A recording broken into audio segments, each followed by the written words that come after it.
Mic check, 1, 2. Are we recording? Hi, I'm Michelle Bernstein, an award-winning chef, restaurateur, and mom. I have a lot on my plate, including my psoriatic arthritis symptoms. That's why I was prescribed Cosentyx. It helps me move better. Cosentyx secukinumab is prescribed for people 2 years of age and older with active psoriatic arthritis. Don't use if you're allergic to Cosentyx. Before starting, get checked for tuberculosis. An increased risk of infections and lowered ability to fight them may occur, like tuberculosis or other serious bacterial, fungal, or viral infections. Some were fatal. Tell your doctor if you have an infection or symptoms like fevers, sweats, chills, muscle aches, or cough, had a vaccine or plan to, or if inflammatory bowel disease symptoms develop or worsen. Serious allergic reactions and severe eczema-like skin reactions may occur. Learn more at 1-844-COSENTYX or Cosentyx.com. Ask your rheumatologist about Cosentyx.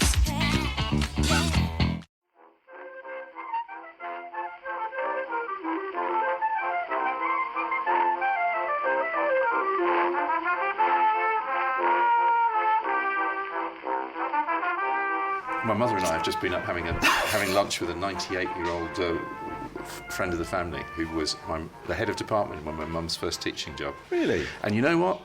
She was talking about getting married during the war, and she talked about how, when the news came through about Rotterdam, we all started to do things we didn't think we would do, and I married this man, and he was the wrong man for me.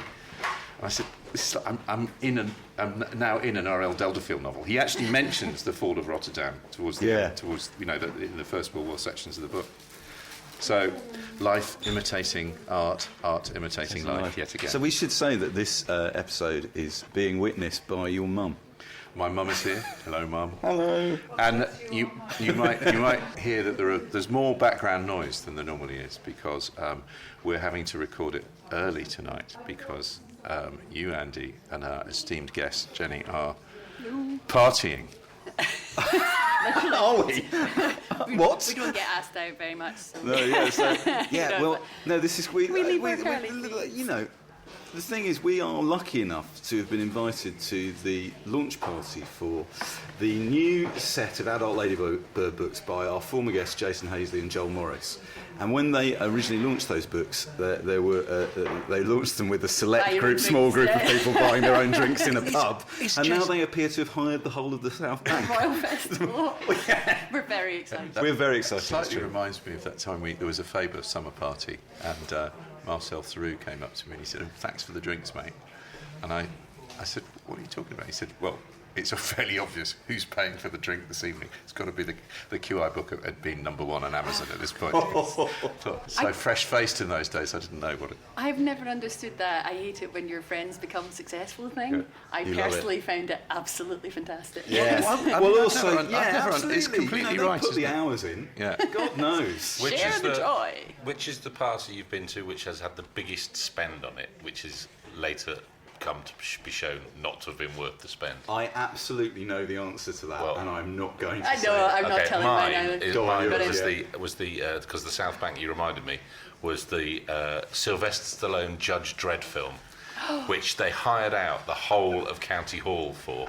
And they had so many DJs, and they had that whole terrace, and they had kind of lights in the sky, and kind of, and it must have cost a proper bomb. I went to the John Travolta Scientology film premiere and party, and I tell you why that was so weird. It was big, but it wasn't like that. There was no one there. There was me.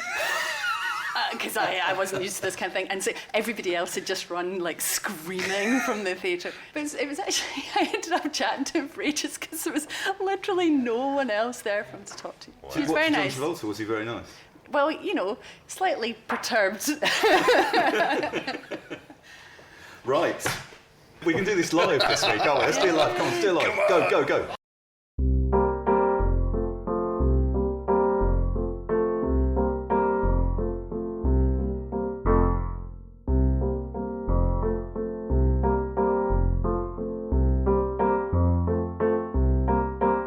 Sit, please.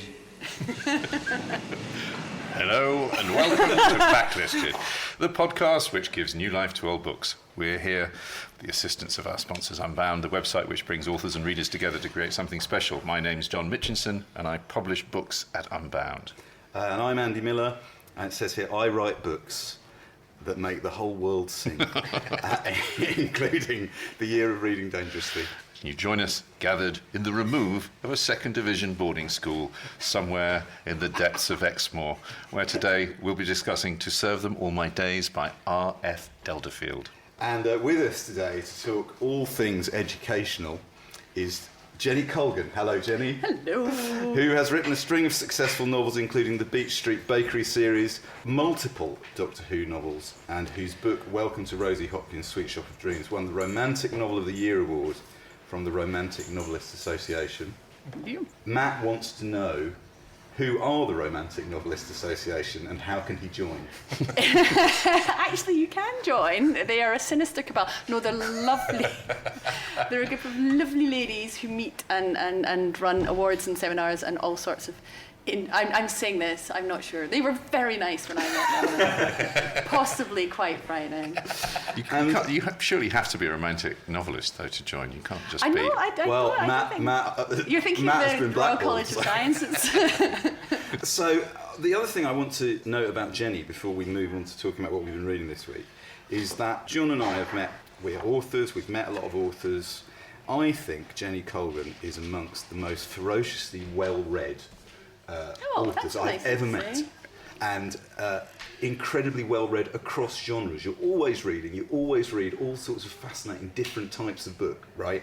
And I would like to just let a bit of daylight in upon magic with how we get backlisted together, that when we ask a guest to take part, we normally ask them for a choice of 2 or 3 books. Is this how it happens? And then we talk about which ones we might like to do or not want to do. And I'm just going to read out, when I first asked Jenny and she said yes to coming on, I'm going to read out the list of potential titles. I only asked her for 2 or 3, and this is the list that she came up with, right? Any one of which would have been fantastic. Here we go. The Game Players of Titan by Philip K. Dick, Something by E. Nesbitt, Something by Olivia Manning, The French Lieutenant's Woman by John Fowles, Fair Stood the Wind for France by H.E. Bates, Something by Bernard Malamud, Something by Robertson Davis, Under the Net by Iris Murdoch, A Town Like Alice by Neville Shute.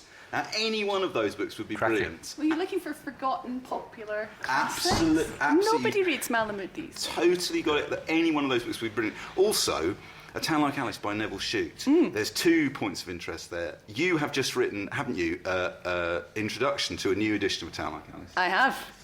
And you also, your dog is called Neville Shute. Well, he's on the beach.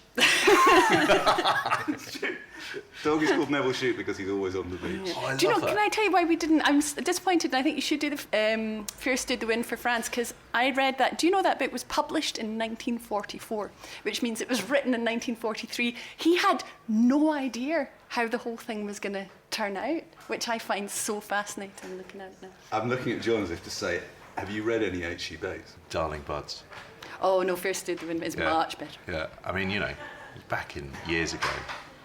But, I mean, you have to read a bit of Bates. It's that line in Withnell where Marwood says, we met one of the local country types and weren't at all like what I was expecting from the H.E. Bates novel I read.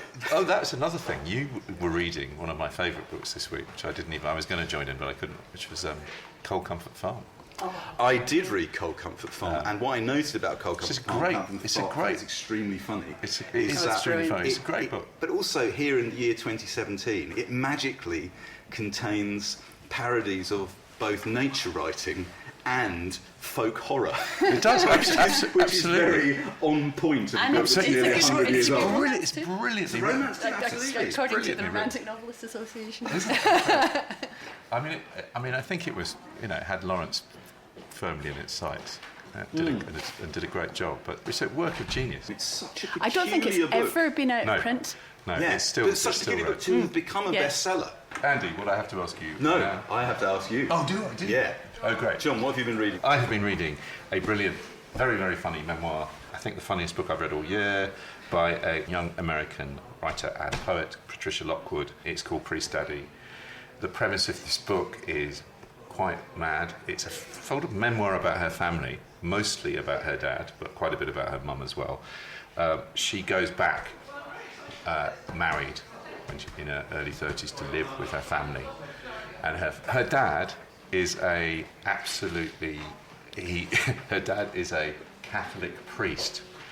Well, you say, how can her dad be a Catholic priest? He converted to Catholicism, and they had a family, and then he applied to Rome to allow him, even though he was he had a family. So he applies to Rome. Well, that's interesting enough. So he's growing up as a Catholic priest with a family. I have a question. Did he have to be celibate after he became a priest with his own? No, is the answer. No, because he's got. That doesn't seem fair. Well, it's complicated. They have special dispensation. All I want to say, I'm just going to be really quick with it. He is insane. He listens to right-wing radio. He spends most of his time in his underpants in the book. If he's really mad or upset about something, he wears see-through underpants. If he's not, he's got white pants. All her friends who have to come to the house, Dad, are you dressed? Are you not dressed? He's kind of he plays guitar. I'm going to read a little bit about that. He takes guns apart. He kind of mouths mad right-wing platitudes, but he's also extraordinary and kind of comes out of the book as a sort of lovable monster. It's just a great book about a completely mad family, but it is one of the funniest books I've ever read. And it's a bit of a popular choice in the office here, but I give you the bit where he's in the Navy and he ends up converting. They watched The Exorcist 27 times. In the end of it, he decides he needs to convert to Catholicism. He's on a submarine with a lot of other sailors. But this is him. When the biological urge comes upon him, he lifts his curvaceous red guitar out of its case with a hushed reverence and cradles it in his arms. Then he plugs it into the most powerful amp that's legal in the state of Missouri and begins rocking himself into a frenzy. It sounds like a whole band dying in a plane crash in the year 1972. He plays the guitar like he's trying to take off women's jeans, or like he's standing nude in the middle of a thunderstorm and calling down lightning to strike his pecs. It's not bad exactly. It just makes you doubt your version of reality. He plays lots of notes very fast and all in a row, but they don't seem to have any relation to one another. I've never heard him play an actual song, not even by accident, and I've made something of a study of his style over the years. Some people are, through whatever mystifying means, able to make the guitar talk. My father can't do that, but he can do the following. 1, make the guitar squeal. 2, make the guitar say no. 3, make the guitar falsely confess to murder. 4, make the guitar stage a filibuster where it reads The Hunt for Red October out loud. I can't figure it out, and I think for a living. He practices mainly in his bedroom, so it's possible he's having sex with his guitar. It's possible that somewhere out there I have a half-brother who is just a sweet lick from the waist down. And does it hang together as a book? Like all funny books, does it hang together as a book? It does hang together a book because she's such a good writer. I mean, the language is just lively, original, different. It's the mad meditations on Catholicism and on religion and on faith and on lack of faith and really, I mean, there's dark stuff in the book as well. There's dark stuff about sex in the book for sure, and families. But I don't know, it's that thing, if you can write that well and you can keep all those balls up in the air and there are laugh out loud scenes on almost every page. I could read one very brief, tiny little bit from, this is about when she's trying to persuade a seminarian. She's got a seminarian drunk. Her and her husband living in her dad's house have got a seminarian drunk. And she says, shh, quiet now, I need to do something incredibly important, I tell him, in units of varying coherency. I need to show you my beautiful stomach. My drunkenness goes in 6 stages. There is talkativeness, dancing, grammar derangement, showing you my beautiful stomach, reading your tarot with such intensity that both of us begin to weep, and finally, blessed unconsciousness. I'd never hit the 4th stage so early. He crosses his forearms in front of his face. At last I warranted the celibacy block. No, why would you do something like that? Because Jason's roofied us up, I say balefully, flipping my shirt up for one demure second. That doesn't give you an excuse to show your stomach. It gives me the excuse to do what I want. It's like St. Augustine always said, oh God, don't make me good, not ever. Augustine didn't say that. Oh God, make me a very bad boy who needs a spanking. No! Oh God, make me the member of a motorcycle gang who has to kill an old lady for our initiation. He clips his hands over his ears. I suspect we're not handling our liquor well, but when we turn back to look at Jason, he appears to be completely unaffected. It's great. Brilliant. It's funny. What have you been reading, Andy? I'm going to keep this very brief and to the point because I've read 3 books that I've really loved this year, new books. They are Lincoln in the Bardo by George Saunders, The Lucky Ones by Julian Pacheco, And the third book, which I read this week, Mom, Darling, 99 Glimpses of Princess Margaret by Craig Brown. And what I'm going to do is I'm going to read one short chapter, one footnote, and make one observation on the Amazon customer reviews for this book. and then the listeners can make up their own minds. So this is a book about Princess Margaret. As the subtitle suggests, there are 99 chapters. It is based on 99 different encounters or witness reports of Princess Margaret. It is roughly speaking chronological. It is incredibly funny, very moving, very compassionate. It manages to be a book about the royal family, class, Britain, writing a biography about all those things. It is just the most wonderful, wonderful book. So I'm going to read chapter 9, and I'm going to say before I read it that of anything we have ever talked about on Backlisted, or I have read out on Backlisted, more than anything ever, I wish I had written this chapter. 9. Princess Margaret was born in 1930, the same year as air hostess and a newscaster entered the language, and died in 2002 when Googling selfie, blogger, and weapons of mass destruction first appeared. Is it just me, or do a remarkably high proportion of the words that share her birthday also reflect something of her character? Blasé first made the Channel crossing in 1930, subtly altering its meaning on the way. In its home country of France, it meant sated by enjoyment, while here in Britain it meant something closer to bored or unimpressed through over-familiarity.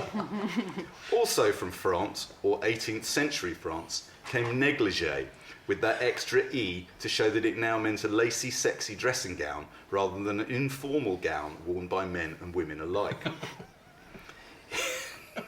Inventions that first came on the market in 1930, thus introducing new words to the language, included bulldozer, electric blanket, and jingle, all of which have a faint echo of Margaret about them. The Gibson, a martini-like cocktail consisting of gin and vermouth with a cocktail onion, was introduced to fashionable society. In All About Eve, 1950, Betty Davis serves her guests Gibsons, saying, "Fasten your seatbelts, it's going to be a bumpy night." Then again, learner driver, washing up machine, and snack bar also came into being in 1930, yet it's hard to relate any of them to Princess Margaret, who never learnt to drive, nor to operate a washing up machine, and as far as I know, never entered a snack bar. Also making their first entries that year were to bail out, meaning to make an emergency parachute jump, to feel up, meaning to grope or fondle, and sick-making, meaning to make one either feel queasy or vomit, depending on the force of one's reaction. Each of these three has something Margaret-ish about it, as do crooner and eyeshadow and the adjective luxury. Two concepts dear to any biographer, but perhaps particularly dear to biographers of Princess Margaret, entered the language in the year of her birth: guesstimate and whodunit. There also came a word that had been around for several centuries, but which, as a direct result of the birth of the little princess in 1930, was to take on a life of its own: horoscope. And he goes on to tell the story that it was invented. It was invented for her birth, wasn't it? Indeed, it was. Well, it wasn't invented for her birth. It sort of spun out from finding out what the star sign around her birth. Such was the reaction of the public to learning this information that they realised that if they tailored it to the public themselves. You're suggesting it's not a real thing? I am, yes, suggesting just that. So also now, so here's a footnote. This book is like a convivial version of Roger Lewis's book about Peter Sellers, which long-term listeners will recall is one of my favourite books. Yeah. And there's a footnote here, which is as intemperate as some of the footnotes in that magnificent volume. Of all the adjectives used to describe the Queen Mother, radiant is surely the most frequent. During her lifetime, it almost became part of her title, like Screaming Jay Hawkins or Shaking Stevens. Radiant this, radiant that, she might have popped out of the womb radiant and continued radiating morning, noon and night. As time went on, it became hard to imagine her ever unradiant, but then again, she never had to put out the bins or book a ticket online or trudge around a supermarket with a 12-pack of toilet paper. She seems to have achieved her perpetual radiance by ring-fencing herself from anything unpleasant or, a favourite word this, unhelpful. She was singular in her pursuit of happiness, banishing anything upsetting from her walled garden of delight. She rarely attended funerals or memorial services, even of old friends, and was a stranger to deathbeds. Hugo Vickers cites a particularly chilling example of her ruthless contentment. When Sir Martin Gilliatt, her loyal private secretary for 37 years, was dying, she never once visited him. Quote, before he died, perhaps because of the pain of his terminal illness, or perhaps because due to Queen Elizabeth's ingrained dislike of dying friends, she had not gone to see him. Gilliatt railed against his employer, declaring that he had wasted the best years of her life in her service. Ooh. So, not afraid to be dyspeptic when he wants to, also incredibly funny about Margaret, incredibly compassionate about her, as I said earlier. I think this is one of those books that manages to do something subtly fascinating by rewriting what you can do with a biography in its own light, amusing way. Unlike many of the customer reviews on Amazon who disagree with that point of view. And it's got quite a lot of bad reviews, and it seems to me one of the reasons for that is that Craig has hit the sour spot where people who want a biography of Princess Margaret want it delivered straight, no chaser. So they don't want 99 glimpses of Princess Margaret. And people of the sort who might enjoy the type of book that Craig Brown has written about Princess Margaret are unlikely to read a book about Princess Margaret. So my job here today is to say, overcome your prejudices, readers of either stripe, and get this book. It deserves to win many prizes, and it deserves to sell a lot of copies. Great. He's just never. The last one he did, which the title I can't remember, which was the linked one, where he went from. Oh, I love that! Where the people that had met people that had met people. Wow, it's wonderful, and you pick it up anywhere. Yeah, but I thought the Princess Margaret one was doing quite well, but maybe the Amazon reviews. The critical reviews, brilliant. Yeah. The Amazon reviews, less so. Yeah. So, make of that what you will. Let us move on. I think once The Crown starts up again. As a non-English person, I couldn't be less interested in the royal family until I started watching The Crown. Now I'm completely obsessed with all of them. Yeah. Time now for an advert. Right. Should we talk about the book we're here to talk about? Let's move it on. We're here to talk about To Serve Them All My Days. The longest book by some way, I think. It's quite a bit longer than The Gift by Vladimir Nabokov by R.F. Delderfield. I guess we always ask the same question, don't we? Would you like to ask? Well, I'd like to ask it this week. Jenny, do you remember when you first encountered this book? And was it through the TV series, or was it? Actually, it wasn't. It was kind of by mistake. I was a really very, very, very, very bookish chap, and I was a library reader. And I got to the point where I got my adult card. They gave me an adult card at 10. They gave me an adult card, and it was because our library was quite small. It was genuinely the first time that it ever occurred to me that I wasn't going to get to read every book on earth, because I'd read everything in the children's section, like the calligraphy books. I mean, everything, and that was a bit of a shocker. So they did let me move quite early, and I made huge. Like I took out Louis L'Amour books, so this is massive errors, and all sorts of things that I really oughtn't to have been reading. And so I kind of fell upon To Serve Them All My Days because I'd been a big boarding school book fan. So I'd read Mallory Towers and St Clair's and Autumn Terms and Antonia Forrester and all that thing. And I was obsessed with it, despite the fact that no one I had ever met had ever been to boarding school. And years later, there are none in Scotland apart from the one that the English people that hate their kids send theirs to. Eventually, later years, when I did meet people that went to boarding school, I was so interested that one, there we go, wasn't like that. But two, they all read loads of boarding school fiction as well. And then Harry Potter, of course, came along and kind of, upended it and levelled up. So that was why it was one of these books that worked very well for a younger reader. And then, of course, the TV series came along and was an absolute phenomenon. In fact, very much, it was an Andrew Davis adaptation, very much in the way that Andrew Davis did, own Sunday nights. Yeah. And I don't remember much about that. My mother was a big fan, but I think she was probably a big fan of John Dutton that played I think I was a bit young to see the kind of charms at that point, but she was a big fan of him. But it was a huge deal in ours. I have to say, it's a bloody marvellous book. Isn't it lovely? I absolutely agree. Just pure joy reading it, I have to say. And you know, well, I suppose we should set it up, shouldn't we? We should say. I'd like to just set it up by saying I started reading. You say it was long, John. It's quite long. It's like 500, 600 pages. It's an easy read, right, in the best possible way. And as it was going along, I was thinking, oh, this 662 pages. There you go. This is a pleasant read. It's nicely written. It's very enjoyable. And then in the last 200 pages, I realised first of all, I was totally he set you up all along. On the narrative. He's got me in the narrative. But I also began to feel very passionate about the book and excited about us having the opportunity to talk about not just this book, but books like this. Yeah. And so we'll come on to how this fits. It's sort of a piece with the list of books you suggested, Jenny, which was so interesting in terms of slightly...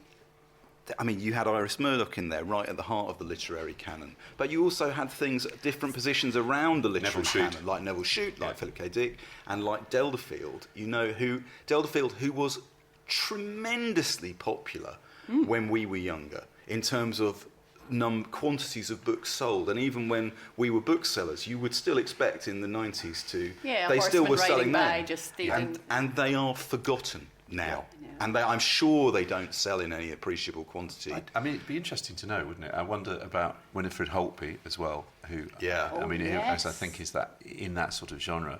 But it's defining what genre this is. I mean, it's sort of historical fiction because he wrote it in 1972. It covers 22 years, doesn't it? I'm going to get the blurb Let's do the blurb. I've got the TV Tine edition, which I took off my mum's bookshelf, which has got... so this is from 1980. She's looked after it. She has, actually. Look at that. It's considerably less thick than this one, isn't it? It's got the actor John Duttine and the actor Frank Middlemass on the front cover. To serve them all my days, the magnificent best-selling saga of English school life. David Powlett-Jones returned from the carnage of the Western Front, a shell-shocked young man bitterly hardened by the violence of war. He began life again as a master at a remote school, in charge of boys barely his junior, and with an influence to control their destiny. As the years passed, he became a schoolmaster of rare talent, able to adjust to the changing current of society and finally to face up to the prospect of another terrible war. Now, Jenny, you were saying this was on the telly in 1980. It was adapted by Andrew Davis. It was a 12 or 13 part series. I mean, it was a big deal. We've got a clip here from the first episode of the TV series, which will give you a sense of where we are. Ah, now you sit there, Mr. Powlett-Jones. Oh, I'm sorry you had to walk. We had an old bone shaker here until Christmas. I enjoyed the walk, sir. The countryside, it's much wilder than the country near the hospital, and of course it's... How long were you out there, Mr. Powlett-Jones? 3 years. I've been luckier than most. And there's no possibility of your returning? Oh, no, I'd be no use to anyone out there now. Look here. Go on, look at this. Now, that is my 1913 first 15, an ugly-looking lot of beggars, eh? He's dead. He's dead. He lost his legs. Well, there's 12 of them gone now. 12 of them, Mr. Powlett-Jones. On the 8th of July, 1916, I recorded 8 names in 1 week's casualty lists. My boys. So, you see, there's no need to feel isolated from us here. We've lost 87 boys from this school so far. Does that help at all?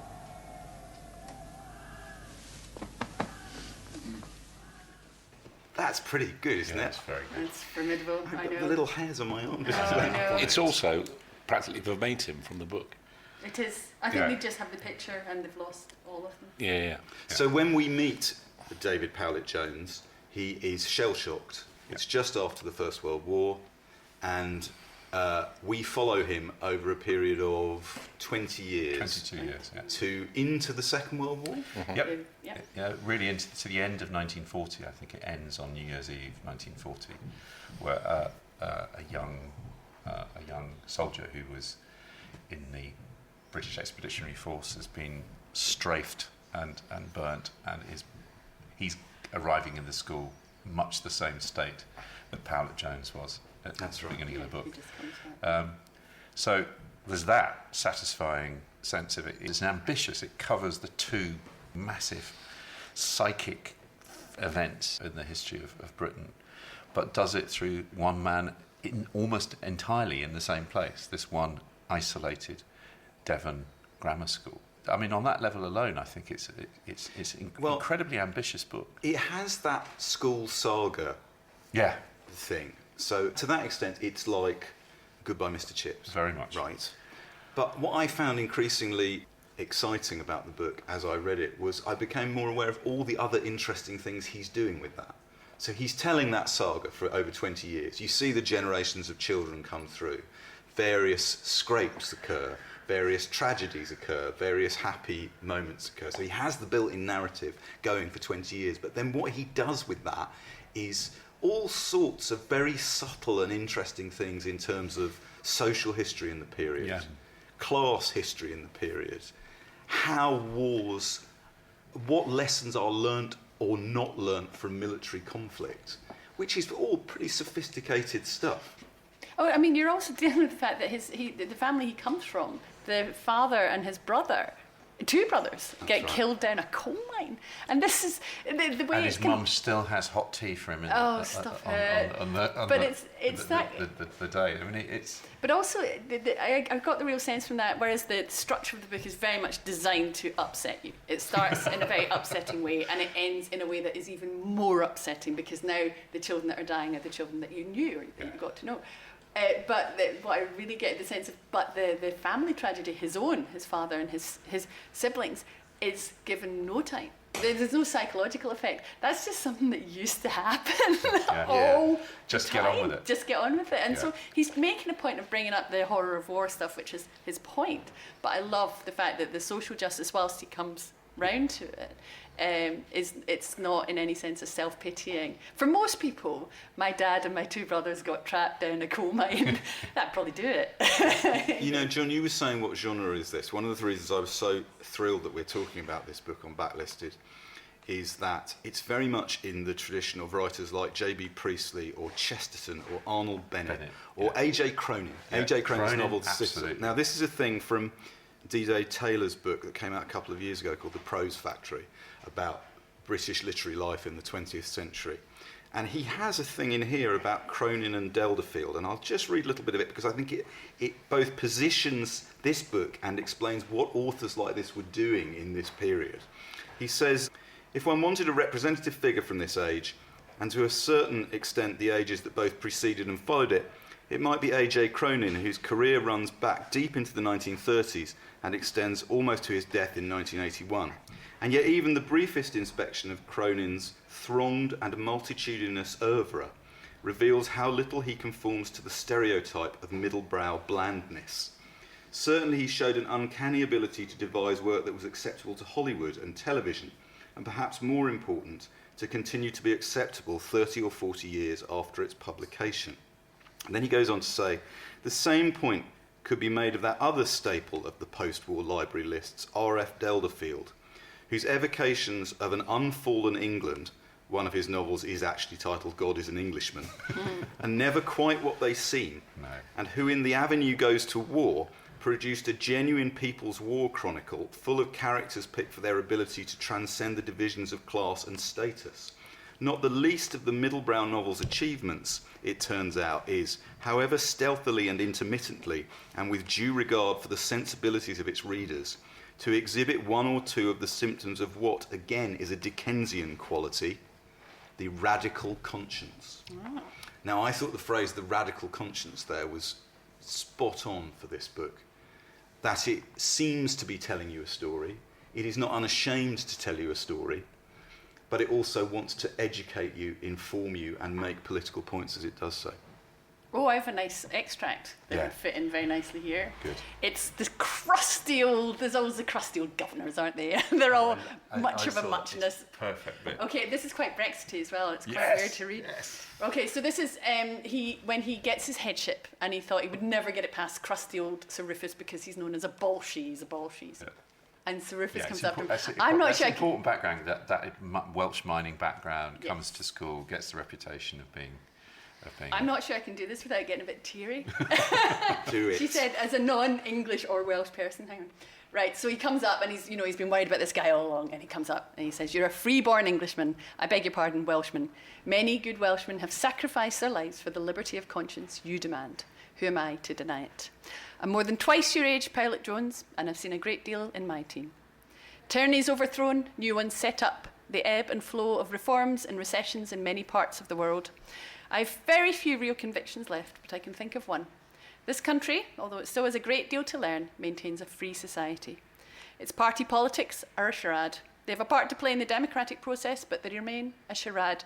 This is going to be a stormy decade and will almost certainly end in a drawing together of all shades of political opinion, here in Britain at least. At a time like this, we need flexibility, particularly if our work takes us among growing boys with their way to make in the world. I think you're flexible enough." Isn't that great? It is great, and the evolution. So, the whole thing is so beautifully done. I think where he arrives and he's damaged, and Algie Herries, who's the headmaster, has this amazing way of pushing people in. It's a public school, and Pilot Jones arrives, sort of feeling. He says somewhere he thought it was halfway between something and Borstal. He had low opinion of public schools, being a working class boy who'd been to a grammar school. But he meets Algie Herries, and Algie Herries kind of mentors him and encourages him and gives him the confidence he needs to discover that he can be a good teacher.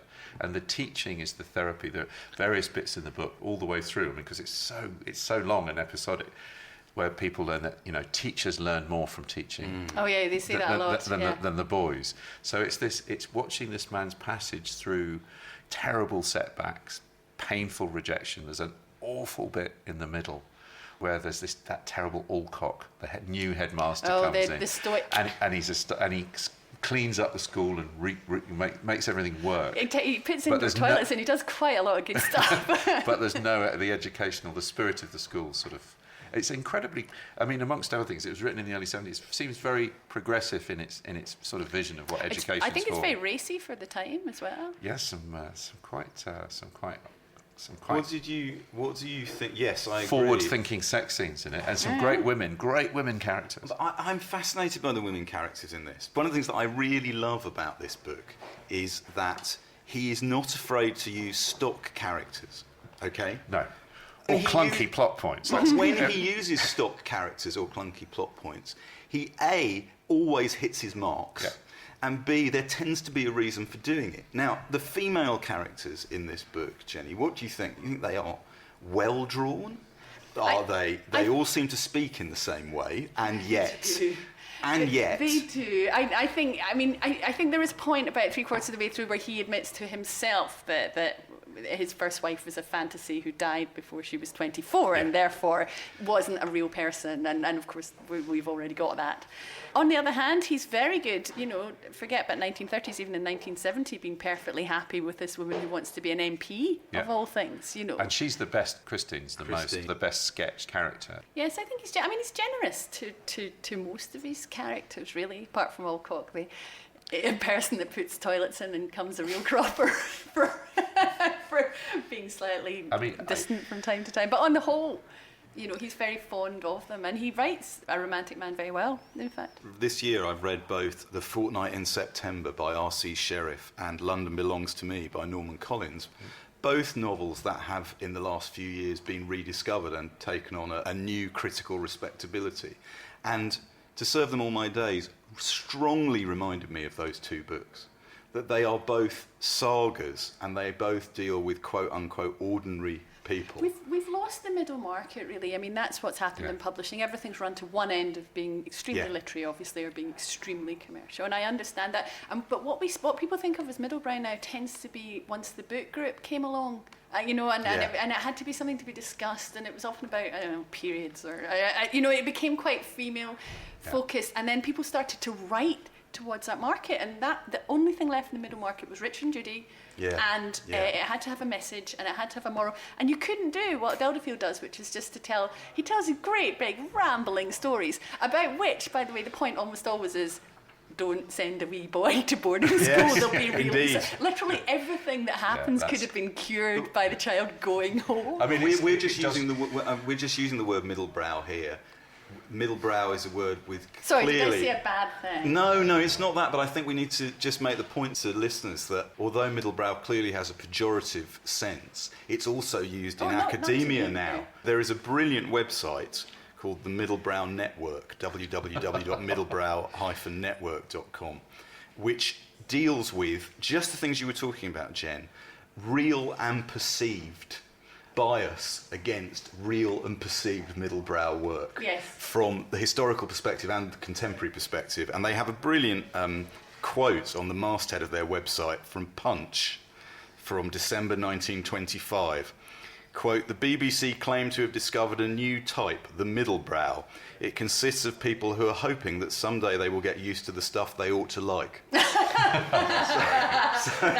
That's really good, right? I mean, middlebrow, okay, this is what one of the things I really, really like and admire about Delderfield's writing is, he's not going to win, you know, prose stylist of the year. He tells a story, but he tells it economically. There are no passages you think, oh my God, that's awful, that's terrible, that's sentimental. He's very lean, but he's his psychological. There's this lovely little bit about the teacher Howarth, who we discover in the course of the book has had a picture of a woman in his drawer for years, and he has been full of regret. And this is how Powlett-Jones thinks about him. It explained David thought so many things, not merely Howard's bleak and hurried exit from the dining hall that morning, but the threads that made up his entire personality. It was as though somewhere around 1903, 11 years before the world went raving mad, a young, lovesick schoolteacher at a provincial grammar school had sentenced himself to self-petrification, a penance that had, in the end, transformed him from an eager, dedicated youngster into a wry, ironic husk of a man, racing towards middle age and the ultimate pedantry that awaits all but a very few of the professions. It was a personal tragedy, in its way, as much a tragedy as the loss of Howarth's generation in Flanders, and yet, as David acknowledged at once, the petrification had never been wholly achieved. Somewhere, under the ice of the simulated personality, the original Howarth was still there, trying hard to get out, and once in a while, almost succeeding. Oh. I mean, that's good. That is good. That is good. Let's just... Also completely inexplicable, given how many spare women there were at the end of the Great War. There was any single straight men left at all would have been a complete surprise to everyone. Which comes out quite often. We were talking about the class element of this earlier. I'm going to talk a bit about the Delderfield's biography in a minute, but I'd like to play this other clip from the first episode of To Serve Them All My Days. I don't know anything about schools like this. I never knew anyone with an accent like you got and they got, except in France. Where I come from, the people that talk like that are the people that own the land and own the coal mines. Just because a person talks in a different way doesn't make him superior to you. I know that. Well, I don't think I got any business here. My father and two of my brothers were killed on the pit. Sacrifices, see? I mean, with the greatest respect, licking boss's boots, that's what my brother Emrys would call it. I see. You know, I always like it when people say with the greatest respect. It always means they're going to be rude. Well, go on. I'm sorry, I don't intend to be rude, sir, but it's just that surely in a public school, the boys here just assume they got a right to the best of everything, and they haven't. Well, they've got an unconscious assumption of privilege. Do they indeed? Well, I doubt if they'd be able to remain unaware of it if I let you loose on them, Mr. Powlett-Jones. So, R.F. Delderfield was born in 1912 and died in 1972. He was as we've said... So he died the year this book was published? Yeah, this was his last book. He was writing, he had a string of bestsellers from the 50s to the 70s. Horseman Riding By, Diana, Come Home Charlie and Face Them, all of which have been turned into TV series. He was born in Bermondsey, and his father worked in Smithfield Market and was a Liberal councillor. He supported temperance and suffrage. And this is the point where, when I discovered this fact, is this Andy getting excited? I'm getting emotional. You're laughing, but I'm getting emotional about it because it means a lot to me, this. Yeah. So he grew up in Croydon. I grew up in Croydon. As you know, I spend my life writing about the suburbs and why one shouldn't be prejudiced against the suburbs, people from the suburbs or art from the suburbs. And one of his books is called The Dreaming Suburb, set in the same time period as The Servant All My Days, in Addiscombe in Croydon, where my Auntie Linda lives. I'm just going to read this because when I read this last week, I thought, wow, I've waited my whole life to see a writer other than me say this. This is the tale of an avenue in a suburb and of some of the people who lived in that avenue between the long, dry summers of 1919, when one war had just ended, and 1940, when another had just begun, a tale of what they did and what they dreamed. About the time the story starts, the word suburban was beginning to acquire the meaning it has today. It is never said without a sneer or a hint of patronage. This is curious, for 3/4 of our population continue to reside in suburbs of one sort or another. They are not unlike other folk, and quite capable of extending their dreams beyond the realms of the 8:25 out and the 5:48 in. They dream, in fact, as consistently and as extravagantly as anyone else. I did not know the Avenue until the spring of 1918, so my story begins shortly after that season, when men like Jim Carver were drifting home from hell to look for work. Some of the people I have written about I understood. All of them I knew and knew well.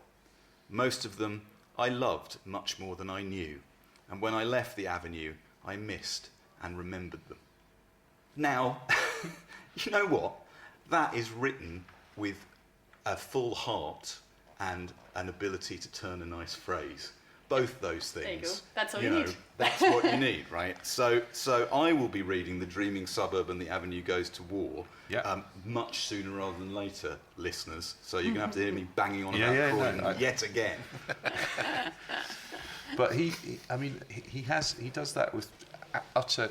That's what I love about this book. There's utter conviction in his. Yes, it's sincere, which is very unfashionable. Which is unfashionable, but it's a great read. I mean, you do really vest in these characters. You want to know what happens to he's. Powlett Jones is Davy's a very, very. I mean, I think he's, and as I say, that passage from how he matures across the book and how he changes. I mean, I'm interested in what you said about the Brexit thing, Jenny. Is that feeling? There's a lot that you forget. You forget about Ramsay MacDonald's national government and that sense of working people sort of turning against the Labour Party. And there were all sorts of moments in this, but I think, oh my God, nothing much changes. I find it quite comforting. Yeah, funny. Absolutely. We're talking about The Crown. The way I find The Crown comforting, because they cover like 2 years every episode, and someone's always walking around going, "It's crisis, it's dead crisis," and then things kind of, it gets all right again. And I felt the same about this because you can't not see the parallels about how, of course, the awfulness of that is where it leads. Things are politically dreadful. Oh, okay, and now 15 million people are going to die. Yeah, well, that's good on that. I love this bit, where he's saying he's trying to explain Algy Harris's legacy, and he says it's a very special kind of school, Mrs. Derbyshire. This is when he's talking to one of the 3 women he's involved with in the course of this book. Mrs. Derbyshire, who there's quite a racy scene. Oh, the foxy one, The foxy one who ends up having get the school student. Young Andy Miller was very taken with this particular character. It's difficult to say why or how, but it is, It's got so many of the good things about the old-style public school, a kind of steadiness, continuity, and a touch of genuine idealism, but it also has, how the devil can I put it, post-war optimism and a broadening of outlook that's been achieved in all kinds of ways since people got the war into perspective. It's the First War, obviously. Put it in this way, it's a kind of launching platform for kids moving out into a world that's still doing precisely what you and I have been doing this last year or so. And what's that? She asked, smiling. Licking our wounds and preparing for another go. That's Algy's doing, of course. He's a bit of a genius, really, especially when you consider he was born at a time when they were still hanging people in public and schools like Bamford were still a cross between a jail and a 4-rail bar. We'll all miss him, but we'll survive given half a chance. Mind you, the setting has something to do with it. It's so permanent, so English, if you like, but the best of England. Anyway, it goes on, but it's I love this. Really love this book. Jen, what you were saying was so right in terms of the audience for this book, or books like this, haven't gone away, but I suspect they are currently not being entertained by books, do you think? I will tell you, I was on a very prestigious radio programme I last week, and we had to select 3 books, and we were all going to read them and review and whatever. And we were told by one of the only national books programmes not to choose anything too long. It was literally that, trying not to make it too long. John and I are sitting on our hands. Oh, and I was just like, how's that happened? You know, I can't make a book long enough for me, but it's not even that. It was just that kind of, if the attention span of people who are professionally involved in book reading is now considered to be not up for it. But actually, Robertson Davies, who's not English, but whom I did mention again, he wrote these massive tomes of incredibly popular, really well-told stories. I know, and they were very popular, but I don't know whether Robertson Davies read any more. He comes up all the time as a possible backlisted candidate. But, I mean, look, he's setting out to do something, I think, as I said at the beginning, really ambitious, to say these 2 things happened that have dominated our history. I mean, he's a historian, Delderfield, as much as anything, but he chooses fiction. He did write history as well, and Davy, the character in the book, there's a nice little plot of him writing. He writes for therapy. He writes this history of the Civil War, which is an interesting Margaret of Anjou, a biography, and the book gets great reviews and sells quite well. And he makes 400 a year, which is about what you'd get. Yeah, which is about what you get, I think, if you publish an ebook onto Amazon. But we have, bringing back to Backlisted after 2 years, we have not one but 2 tenuous links now. Go. Well, John, do yours first. Look, my tenuous link is the book is dedicated to Robin Denniston, who was the publisher at Hodder and Stoughton at the time. He would have been the perfect person to talk to about this, what we're calling middlebrow. John le Carré, who in a way is the patron saint of this. Massive bestseller, huge, but full of ideas and full of great storytelling gifts. So Earth and More Days was dedicated to Robin Denniston. Robin went on to become 2 things. One, he was the publisher of Oxford University Press, but also a vicar in a small rural parish in Oxfordshire, which happens to be my parish, Great Chew. And I knew Robin incredibly well. We worked out, in fact, I commissioned and edited a book that he wrote on Trevor Huddleston, the great South African bishop. But Robin is so, I can't help but thinking that Robin is so exactly like Algy Herries. He was one of those people, you'd say, what do you think, this is a good idea? And he'd never give you a direct answer, but he'd drop some strange book in, or he got me doing, so he said, would you like to preach? So I ended up preaching. I ended up becoming the pool monitor and cleaning the leaves out of the pool, which is another ridiculous link. His dad was Alistair Denniston, who set up Bletchley Park. So he was that whole strange world of teaching. I mean, by not just saying, here's a list of stuff to learn, but the whole book is about a sort of philosophy of teaching where you engage, you get pupils thinking. Robin was like that, but it is just, when I saw that, it gave me quite a start dedicated to Robin Denniston. And your tenuous link. John, Matt and Jenny. One of you has written Doctor Who. 2 of you have not. But nevertheless, all 3 of you will be qualified to answer this question. What is the tenuous link between the work of R.F. Delderfield and the early days of Doctor Who? And it is not an obscure one. It's not Verity, is it? It's not Verity Lambert, the original producer of Doctor Who, no. It's not Delia Derbyshire, is it? It's not Delia Derbyshire, who arranged the theme music to Doctor Who, helping the listeners out here if they are not highly Who literate. John, have a pop? I can't think what Doctor Who, early days, Terry Nation. No, I'm afraid not.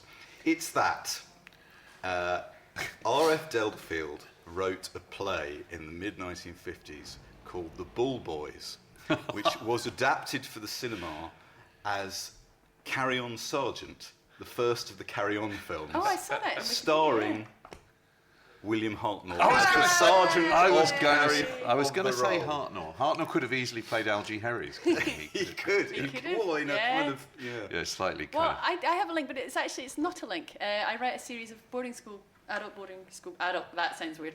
Boarding school That's a brilliant business idea. That's what we all want. There's enough for children.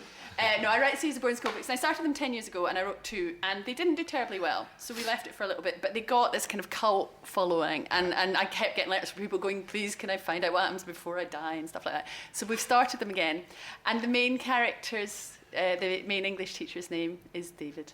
Oh, I just nicked it. It's not a 10 years link at all, I just took it. That's great. And do you think that success, that love, is it obviously, it's the narrative thing, you want to find out what happens. What is it because, like with Harry Potter, that it's everybody in one, it's a sort of an institutional... I think when I've been writing mine, the structure is very useful. You have a Michaelmas term, you have Christmas things, you have summer things, you have a sport. So you have, you've always got your structure, and your structure works. And he's got the double structure because he's got the years and the terms, but he's got the 2 wars. Yeah. To me, and why the last 100 or so pages is so powerful, is you realise, of course, obviously, all these characters he's been setting up. The kid with the card school that got sent down and then got brought back again. The kid whose father dies. They're all about to die. And of course, it seems obvious in retrospect. And then boom, boom, boom, the last 50 pages, Briarley goes down and that one goes down. And it's utterly devastating to read it. So actually he does such a clever thing by looking like the terms move and nothing really changes and the women come and go. And then bang, 2 generations left from England and you're done. I agree with you completely about that. So first of all, that delivers on the narrative level, but also it seems to me, and this is in a sense the great political gesture of the book, what the book is about the importance of building community in a world where the forces of politics and war are likely to roll over you anyway. So he positions Powlett Jones as a figure who wants to make a difference, who can't make a difference on the political stage, but by building a community, even a community whose members will be sacrificed, as he was nearly sacrificed 20 years earlier, is still fundamentally worth doing. Yes, it seems so powerful to me and so important and yet so enjoyable. Which is why you need a long book to do it. To do it. I mean, if you tried to boil down the ideas, into sort of, it wouldn't work. You need to have that sense of that rhythmic sense. You've got to live the years that you're reading. Have you got another bit that you would care to share with us? Actually, I do. And actually, again, it works out quite well because he's talking about historical events. It says, now and then, the school was jolted out of her complacency. The malaise of the world across the channel would cross boundaries. The Owl Society would debate the Popular Front in France, or Mussolini's rape of Ethiopia, Hitler's reoccupation of the Rhineland, and the purges in Moscow. But as soon as the bell rang, the inner rhythm of the place would reassert itself, and it would require something as immediate as the abdication of Edward VIII to turn Bamfylde eyes outward. But even then, not for long. When a school had spent 4 months rehearsing the Mikado, even someone like Mrs. Simpson had to wait her turn. That's really good. And he does that, doesn't he? The history all the way through it. If nothing else, you learn the major events of 20th, that 22 years of history. Oh, you can see why it was a great fit for Andrew Davis. Yeah. You know what, Jenny, I'd like to say thank you again for choosing this book. And I think the reason, and talking about it today, has helped me clarify what it was that really stirred me. I felt like it was putting me in touch with my people. In terms of the kind of...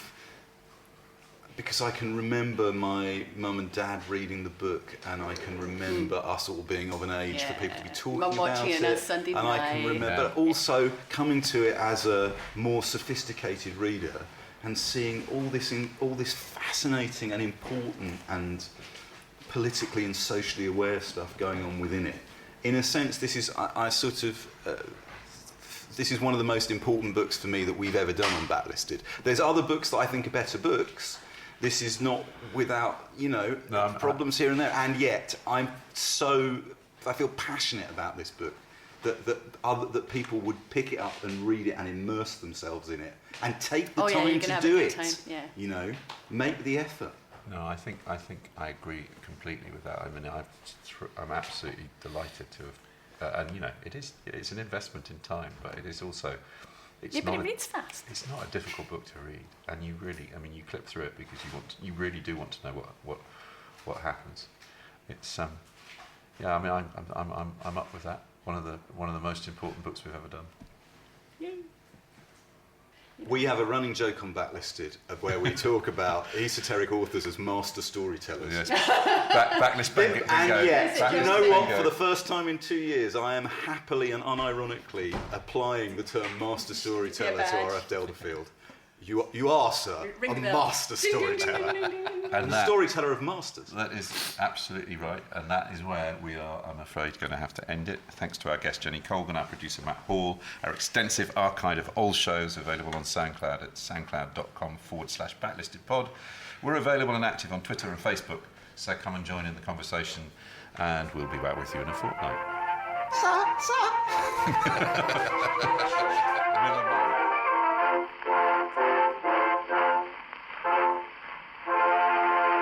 You can choose to listen to Backlisted with or without adverts. If you prefer to listen to it without adverts, you can join us on our Patreon at patreon.com/backlisted, where you also get bonus content of 2 episodes of Locklisted, the podcast where we talk about the books and films and music that we've been listening to over the last couple of weeks.